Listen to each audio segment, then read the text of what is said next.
திருநெல்வேலி நீதிமன்ற வளாகத்தின் முன்பு சரமாரியாக வெட்டி படுகொலை செய்யப்பட்ட போது போலீசார் என்ன செய்து கொண்டிருந்தனர் என்று சென்னை உயர்நீதிமன்றம் தாமாகவே முன்வந்து விசாரணைக்கு எடுத்த வழக்கில் கண்டனம் தெரிவித்திருக்கிறது.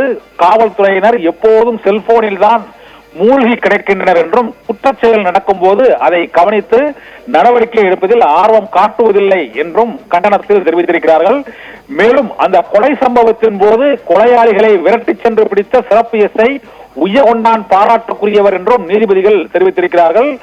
அங்கே கொலை நடக்கும் போது நீதிமன்ற வளாகத்தில் பாதுகாப்பில் இருந்த போலீசார் அவர்களை விரட்டி பிடிக்காமல் கொலை நடைபெறுவதை தடுக்காமல் என்ன செய்து கொண்டிருந்தார்கள் என்றும் உயர்நீதிமன்ற நீதிபதிகள் கேள்வியை எழுப்பியிருக்கிறார்கள். இதனால் கொலை நடந்த போது நீதிமன்ற வளாகத்தில் பாதுகாப்பில் இருந்த போலீசார் அனைவரும் என்ன செய்து கொண்டிருந்தார்கள் என்பதை விசாரித்து நீதிமன்றத்தில் அறிக்கை தாக்கல் செய்ய வேண்டும் என்ற உத்தரவையும் சென்னை உயர்நீதிமன்ற நீதிபதிகள் தாமாகவே முன்வந்து எடுத்த வழக்கில் உத்தரவை பிறப்பித்திருக்கிறார்கள். பவித்ரா.